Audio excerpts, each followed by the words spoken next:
Donc bonjour à tous, on se retrouve aujourd'hui aux Imaginales 2019 en compagnie d'Estelle Faye. Donc bienvenue à toi. Bonjour. Alors, Les Guerriers de Glace. Les Guerriers de Glace, donc c'est un roman jeunesse qui est paru en 2018 chez Nathan. Est-ce que vous pouvez nous dire un peu comment est né ce roman? Est-ce que c'est votre premier roman en littérature jeunesse? Alors Les Guerriers de Glace, c'est mon premier roman pour aussi jeune lecteur. C'est à partir de 7 ans, il y a des superbes illustrations d'Annecy Peignet au passage. C'est vraiment pour le passage au roman. Et en fait, ce roman est né comme beaucoup de mes projets d'une rencontre. J'avais pas forcément prévu de faire un roman pour cette tranche d'âge-là, en tout cas pas tout de suite. Et j'ai revu Carole Astrang, qui avait été ma directrice de collection au Préau Clair au tout début de mon parcours littéraire, qui venait de passer chez Nathan et qui est une grande amatrice d'imaginaire aussi. Elle connaît très très bien la littérature de l'imaginaire. Et elle les aime beaucoup, elle veut les défendre et les faire prospérer, ce que j'aime beaucoup aussi. Et donc elle m'a dit qu'elle aimerait bien amener de la fantaisie dans Premier Roman, qui est la grande collection historique de passages au roman chez Nathan, et où il n'y avait pas de fantaisie à cette époque. Elle m'a demandé si j'avais une histoire qui pouvait coller là-dedans, et il se trouve que moi j'ai commencé un peu à raconter des histoires pour mon petit frère quand il avait 5 ans environ. Ça fait des années que mon petit frère me dit « Mais pourquoi tu n'écris pas des histoires comme celles que tu me racontais quand j'étais tout petit ?» Donc maintenant il est super content que j'en écris une dans ces ambiances-là, et voilà. Et surtout aussi on a tenu ensemble à faire de la fantaisie qui est vraiment celle qui me parle, celle que j'aime, donc qui n'est pas manichéenne, qui a des vrais personnages, qui a mine de rien des vrais enjeux un peu complexes, qui a de la vraie magie, qui a des vraies atmosphères, mais le faire de manière accessible, encore une fois, à des jeunes lecteurs. Et pour ça, d'avoir l'équipe de Nathan qui a une énorme expérience derrière pour travailler ça, c'était un super cadeau. Et de quoi cela parle-t-il alors?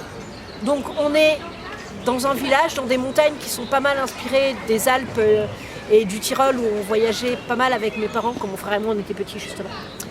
C'est l'hiver, dans un tout petit village, dans un monde en gros plus ou moins Moyen-Âge, début Renaissance.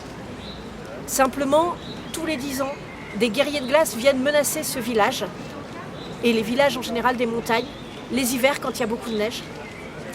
La dernière fois qu'ils sont descendus, c'est le grand frère d'Alduin. Alduin, c'est le fils du chef. Donc le grand frère d'Alduin qui les a repoussés. Le grand frère d'Alduin était un vrai héros. Simplement après, le grand frère d'Alduin est parti pour les vallées, où il y a la guerre. Et il est pas revenu, personne ne sait ce qu'il est devenu. Et donc c'est l'hiver, les guerriers de glace apparaissent à nouveau. Que vont faire les héros? Les héros, c'est donc Alduin, le fils du chef, et surtout Léna aussi, la fille de la guérisseuse, qui est un peu sorcière. Donc ils ne devraient pas être amis parce que la guérisseuse, elle vit vraiment à l'écart dans les forêts. Mais ils le sont quand même. Et ensemble, ils vont essayer de découvrir le mystère des guerriers de glace, qui ils sont vraiment. Donc on suit les aventures d'Alduin et Léna. Dans les montagnes, pas mal de magie, de mystère, voilà. Est-ce que vous pouvez nous dire en fait quelques mots sur vos héros? Comment est-ce que vous les avez créés? Est-ce que, donc a priori, ils n'auraient jamais dû vraiment avoir des aventures ensemble, mais par la force des choses... Ils sont amis déjà au début du livre, et ils sont amis depuis longtemps parce qu'ils sont très complémentaires. Léna, elle est donc vraiment très énergique, très active, très courageuse, un peu trop audacieuse parfois, et en même temps elle a un lien très profond avec la nature. Et bien qu'elle soit toujours très active, un peu rentre dedans et tout, mine de rien, elle essaye aussi de ne jamais résoudre les choses par la violence. Ça, c'est quelque chose auquel je tiens d'autant plus quand c'est littérature pour jeune public, de montrer de la fantaisie où on ne résout pas les choses avec de la violence, où on essaye justement des solutions différentes. Et donc Léna, voilà, c'est ça, c'est quelqu'un qui est à la fois très énergique, parfois un peu brusque, et qui en même temps a ce lien profond avec la nature et cette volonté de chercher à voir plus loin, à voir différemment. Et Alduin, lui, il est parfois un peu en retrait, il est le fils du chef, mais le héros, c'était son grand frère. Donc il n'est pas très à l'aise en fait dans ses habits de fils du chef qu'on lui met dessus. Et justement, il préfère être à l'écart du village. Il est un peu timide aussi, et en même temps il est très réfléchi par contre, et donc ils font un duo vraiment complémentaire avec Léna.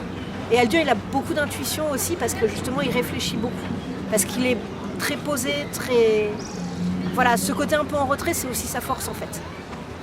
D'accord, donc un livre vraiment à destination d'un jeune public. D'ailleurs, Les Guerriers de Glace vient de recevoir le prix de littérature jeunesse des Imaginales 2019. Et donc merci au jury, ça fait hyper plaisir. Quelle a été votre réaction? Cela change quelque chose sur votre vision de votre roman ou finalement C'est mon premier dans cette tranche d'âge.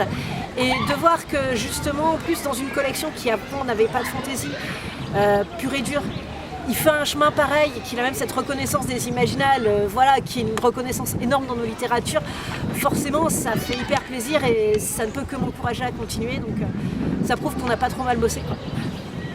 Et quand vous écrivez, donc vous écrivez aussi pour un public très adulte ou jeune adulte, est-ce que vous travaillez différemment ou finalement la façon dont vous construisez votre roman, ça va être la même chose, vous faites les mêmes types de recherches C'est surtout à la base, quand je pense une histoire, pour un plus jeune public, c'est vraiment dès la base l'histoire que j'envisage différemment.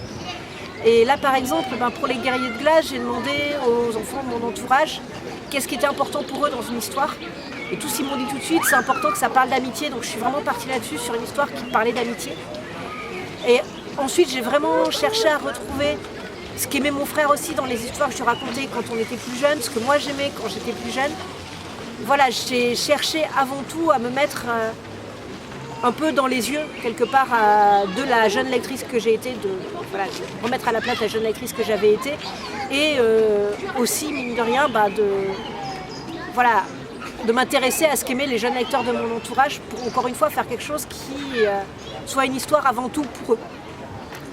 Et en parlant donc des jeunes lecteurs, est-ce que vous savez si, que ce soit dans votre entourage ou dans des écoles ou ailleurs, ce qui a séduit les enfants, qu'est-ce qui leur plaît dans cette histoire-là? Est-ce que vous le savez déjà ou...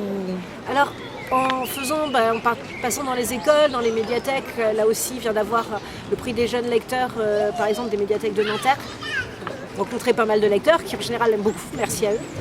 Et très souvent, en fait, les professeurs, les responsables des médiathèques me disent on avait peur qu'ils n'aiment pas, on avait peur que ça soit un peu trop gros pour eux, on avait peur que ça soit un peu trop difficile. Et j'ai pas du tout ce retour-là de la part des lecteurs, qui au contraire sont à fond, et ça c'est super cool.